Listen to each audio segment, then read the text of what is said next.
Elaine Tran, I'm a firm believer in BYU. They play every game. Every single game. And Cody Epps is back. TCU is going to have their hands full. How disappointing is let's do it. BYU and TCU. Yeah. How disappointing is TCU?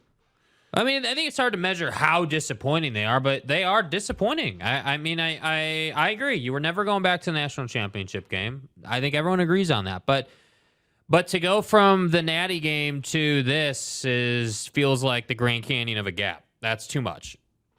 Chandler Morris is out multiple games. Yeah. Same MCL sprain that knocked him out and made Max Duggan possible. Right. You're going to play a freshman at quarterback. Yep. That's not why you're going to lose this game. You're going to lose this game if you do, because I think BYU is playing for their head coach. BYU is, I think, offensively far more talented than we gave them credit for. And I was a critic of Kedon Slovis. And Kedon Slovis has proven me wrong week in and week out, and I am here for it. Because I think BYU, even on the road, in Fort Worth, right, is going to be a handful for TCU. We've seen excellent football, even look at the Kansas game. Yeah. Excellent football from BYU. They just were not as good as Kansas. But still playing good football. TCU has disappointed almost every single week. Yeah. Right? And so the question has to be asked, is TCU in no way, shape, or form who we thought they were? Well, this is not who we thought Sonny and TCU was going to be. Right. But are they capable of beating BYU? The answer is yes. Yes, they are. And I think when you look at the real head-to-head matchups here, this game's going to be won and lost at the quarterback position. And I think Kedon Slovis is the reason that BYU is going to win this game. And Chandler Morris, I hesitate to say that Chandler Morris has been mid, but he's not been great. Yeah. And 1,509 yards, 251 yards a game is not good enough in that league. No. It's not good enough in that league. And I think, J.P. Richardson, I think you look at some of the numbers, the wide receivers have not been you've not had those big plays. And then you flip over to Kedon Slovis, who is at 248 yards a game. Surprisingly, he's on the rise. And you look at that 1,240 yards on the season, 60% completions. Guess what? Kedon Slovis is who we thought he was. Yeah. He's never going to be a 65, 68, 70% completion guy. But boy, in the last 3 starts, has he not been significantly better than any of us thought he would be? Well, I think he has been. Mm-hmm. And he's done all of this without an NFL wide receiver in Cody Epps, who's going to play this week. I think this is a big moment in time for BYU. I think this is a big moment in time for Cody Epps. I think this is a big moment in time for this BYU defense to show out again, because I think they have impressed at every single turn. Drop 17 and rush nobody is a thing of the past, right? Yeah. Like last year, BYU routinely dropped their entire defensive roster into coverage and rushed nobody. Yeah. And it was a flashpoint for the BYU fan base.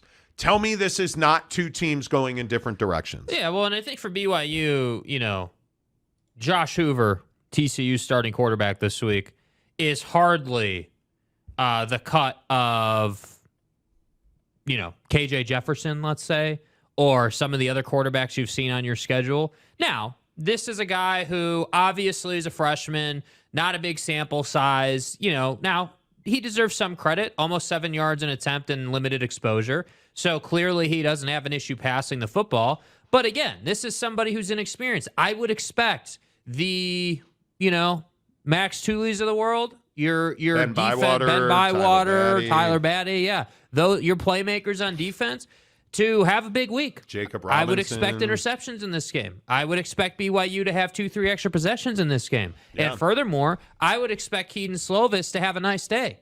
Because, Cody Epps is there, but just generally speaking, I think BYU is better than TCU. I think they're more talented right now. I think they're playing better football.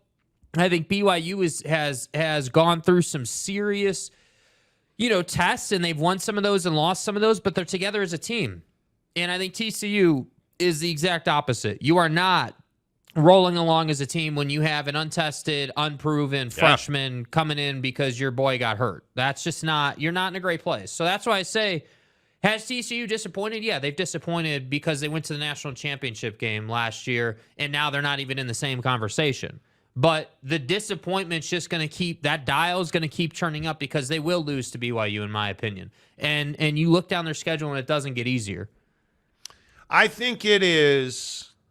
I think Darius Lassiter is one of the most fascinating players on this roster for BYU. Mm-hmm. And I think there's a real chance here for BYU to win this game. But I am not by any stretch of the imagination going to sit here and say that Sonny Dykes won't have this team ready to go. And again, with a freshman at quarterback, and I have no doubt that this is going to be a great game. I don't think it's a blowout. Frankly, I look at the 52.5 number, and I think that's pretty close.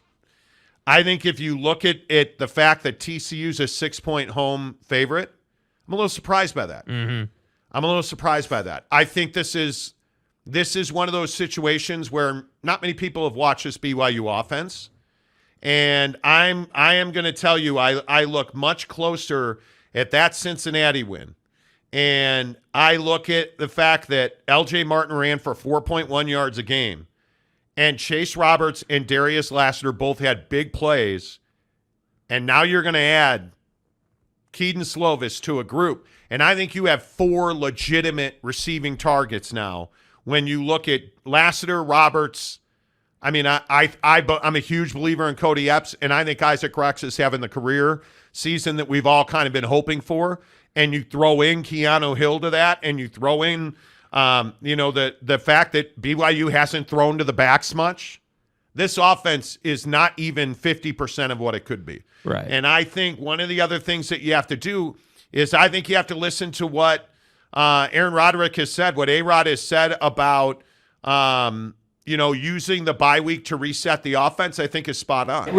But mostly we just emphasize just the fundamentals and technique things that you do to execute your run game. It's not so much coming up with new magical schemes or whatever. It's just executing the plays better, and a lot of that has just come down to doing your job, each individual player doing their job with the technique that we're asking them to do it with. And so the bye week gives you a good chance to go back to the basics that you do in the beginning of fall camp or in the beginning of spring ball and really hone in on those things that give the plays a chance to be successful. L.J. Martin. Mm-hmm. I will say it every week when we talk BYU football. L.J. Martin. Feed the beast. Let him roll. He is your workhorse. He is your back. He is special. He is young. Establish the run, and then throw the ball to your talented group of wide receivers. And by the way, I want to play this Roderick bite on TCU's defense as well, because that's a bigger question. I'm fine with the struggles of TCU's offense. I understand it. Their defense has to play better. Very good on defense. Tough to run the ball against them. They're really physical up front. Iowa State's the only team that's really had much success running the football this year. And even that was, they're very physical, and they have great speed in the secondary, like they always have. I've coached against TCU for a lot of years, and they always have a lot of speed in the secondary. Yeah, they do. But my question is, what is that meant on the field? If we're being totally honest, tell me what is that meant on the field? Not a lot. I don't think we've seen that manifest itself. And you're 3-3 and you're 1-2 in the conference. I think there's a better than percentage chance that they're going to lose this game. And I think it's somewhere along the lines of 31-24 BYU. Yeah, I think that the interesting thing too for this game, just a side note for the TCU offense, Brandon Coleman, TCU's left guard, left tackle, plays different positions. has a lower leg injury that he's probably going to play, but re-aggravate in the game and leave the game. So you're going to see, reliability on the offensive line is going to go away for Josh Hoover as well. So I think when we talk about score, like, yeah, this kid played well in his first outing, but I would, 24 would be the top of the mountain. I could easily see. I agree it's probably 30 points for BYU. I think they've been around that number all year. But I think 20 points, 24 points is probably max, especially when you consider he's probably going to turn the football over in this game. 31-24, BYU wins outright. And I think, obviously, I think it goes under. I think it's going to be close. Yeah. But I would take the under. That's where I would go. Tanner Plummer says, time for Kalani to avenge the gut-wrenching loss to TCU in 2008. There's no avenging that. A lot of BYU fans have talked about that this week. And I don't think you can avenge that. NBA Commissioner Salty Drunk. Oh boy. Oh, boy. Oh, gee. Oh, my. Remember the BYU radio skit you used to do on BYU Radio? I do. The New Skin Radio Network. Keaton Critchlow, Monty in the morning. Let's go. Let's go. Elaine Tran says nothing much, Katie. Okay. Monty in the morning, Monty in the evening, Monty at supper time. With Monty on a bagel, you can have Monty anytime. I'm for real. Exactly right.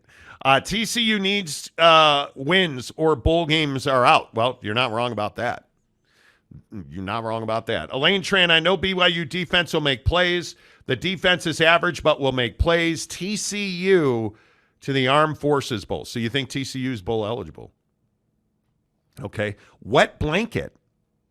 Nobody knows anything about the 12. Have you not paid attention the last few years? No, you're not wrong. I think, well, yeah, What's your point, though? What are you saying games are unpredictable? No, I just think this line is ridiculous that TCU's a 6-point favorite over BYU. I think that's what you're referencing. Yeah, I mean, Vegas doesn't make lines because they're accurate. They make lines to make money, and they're counting on the fact that nobody watches BYU. Yeah, we'll see. Tanner, now there is the stat that BYU is wildly inconsistent before 6 p.m. That should be taken into account. Yeah, we'll see. I also think that is I don't know if I buy into that. I'm not sure. Wet blanket. Iowa State has 2 pros in the secondary, means they're 2-1 in conference. Well, yeah. Iowa State's been surprising. This conference has been surprising all year, though. I mean, there's no question you get a lot of surprises out of Big 12 football games. I mean, Big 12 football is very much, again, West Virginia, Houston, right? I mean, nobody saw that coming. Nobody saw, winning on a Hail Mary coming. So, I mean, I think generally speaking, the Big 12 is definitely a conference that's capable of producing more highlight reels, but ultimately, football's football, man. And if BYU executes, they should win this game. And frankly, I'd go as far as to say I'd expect them to win this game. But, maybe I'm wrong. You would expect BYU to win the game. Yeah, because I think they're more quality. I think they're more prepared. I think that, again, this quarterback situation's a real problem for TCU. Like, I understand that, hey, Chandler Morris went out last year and Max Duggan was that flash in the pan and they rode that thing all the way to the promised land. I totally get it.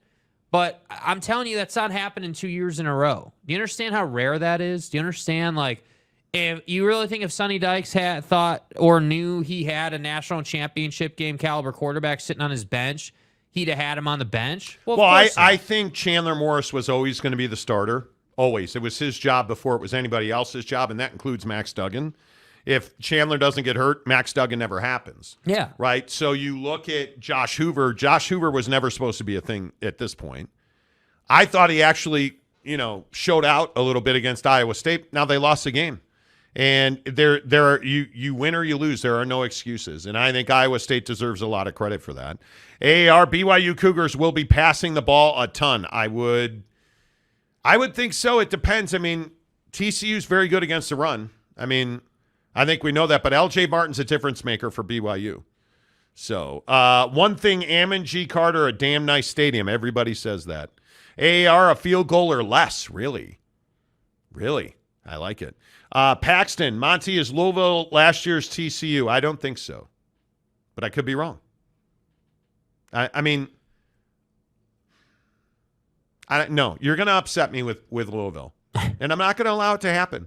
I knew today would be shitty. Yeah, I'm not going to lose my mind over it. I'm not doing it. Mike Smith, chicken and stars soup sounds good right now. Someone help a brother out. Chicken and stars? Okay. R.A. Johns, Utah barely beat Baylor. But they beat him. Which is an indictment on Dave Aranda. Listen, I think Baylor is you're not a good football team. No. Let's not make excuses, or you're not a good football team. And I look at yeah, you've lost to 3 top 25 teams, or well, Texas Tech, Utah and Texas, but the problem is your wins are not good wins. Long Island and UCF are not good wins. That's the real problem. UCF is littered with injuries. It's not a good win. And I look at the Tech loss. You got blown out, dude. Like, are people forgetting how I say easily? Are people forgetting the domination that was 186 yards on the ground for Texas Tech? Bloody clean, methodical, and thorough. And that Baron Morton, like he looked good. Yeah. Right? And the other thing that hurts you is Blake Shapen threw for 324 yards, and you only scored 14 points. How? Like, you don't want to know how? Because you ran for 17 yards. Empty. The opposite of full. That's how. Yeah, I mean, look, dude, there's no question. You're just not you're not good enough, man. And you can sit here and, we can couch the Utah loss. Well, this, that, late play, should have been a whistle, whatever. I don't give a damn. It's a loss on paper, dude. You lost that game to a quarterbackless team. You got physically dominated. Yeah, they beat you Texas- because they were better than you up front. Texas Tech had 6 sacks. Man, dude, like, you look at, they had 11 tackles for loss. They had 4 pass defense. Like, they dominated Baylor. That game was not close. Yeah. That game was not close. Baylor is not good. Not good. And we now know with our friends up in Salt Lake City, like, they have offensive issues at Utah. So we can say barely, maybe should have. Right? I don't know, man. Tarrant County, boy, Baylor has become the cuddly teddy bear. Seriously. That's a terrible thing to say. Pied Piper, I think Oregon-Washington is a much bigger game than SC Notre Dame. I love that argument. I do. I don't think USC or Notre Dame has a legit shot at the playoff, but here on the Monty Show, hour number 2 of the program is presented by our good friends at TryDayTrading.com. TryDayTrading.com/Monty. I was been evangelizing for Tri-Day Trading for 6 months now, but you guys, I'm seeing it up close and personal now. My wife, good old Mrs. Monty, is in the TryDayTrading.com program, and just watching the way they coach you up and educate you. They really show you the ins and outs, the details, and their systems are just so good. The proprietary software and processes at Tri-Day Trading, you got to work hard not to make money. And I'm not even trying to be over the top. When you look at Tri-Day Trading, you have to work really hard not to make money. And sure, is it day trading? Is there volatility? Yes, there is. But when you're at Tri-Day Trading, the great thing about it is they take the guesswork out of it. They have software and indicators that tell you, hey, here's where you start, here's where you stop. Dip in, dip out. And the best part is you program your trades and you walk away. Yeah. Whether you're a full-timer or a part-timer, program your trades, walk away. It takes about an hour to do it. Get in, get out, come back, and then look at the money you've made. I am seeing that firsthand with Mrs. Monty, because you could sit there and you can stare at the trading screen and you can ride the roller coaster. But inevitably, you're one place at the start and you're much higher at the end. That's the beauty of day trading, and that's why everybody loves Tri-Day Trading. You look at their reviews, you look at what their graduates say. When you graduate the TryDayTrading.com program and you get into it full time, it's your living. Dude, you're making $1,000 a day or more on average. When it's your side hustle, you're making $300 to $500 a day on average. It's legit. And the other thing I think is so powerful for people like us, the regular guy, is that when you graduate the program, they're going to open an account and put money in it for you. And you're going to trade on that money until you're ready to trade on your own money. A week, a year, 10 years. You can trade on that account as long as you want. And when you make money with TriDays money, they're going to pay you 80% of the profit or more. I just look at it and I say to myself, you're trading on their money as long as you want. Yeah. And when you're comfortable and you want to use your money and you're like, well, you know what? Look, I'm giving away 30, 40% of this money when it could be all mine. It's a powerful pull. When you see you're making that money and you're like, all right, here's your percentage of the profit. You're like, damn, I could have made more money. Let me do this on my own. They're going to help you get into your own thing. They're going to continue to coach you in continuing education. I love it. Yeah. I'm telling you, it's a $10 30-day trial, and you get the entire process, man. You get all their software, all their coaching. Go get it right now. TryDayTrading.com. Change your life. Live the life you've always dreamed of.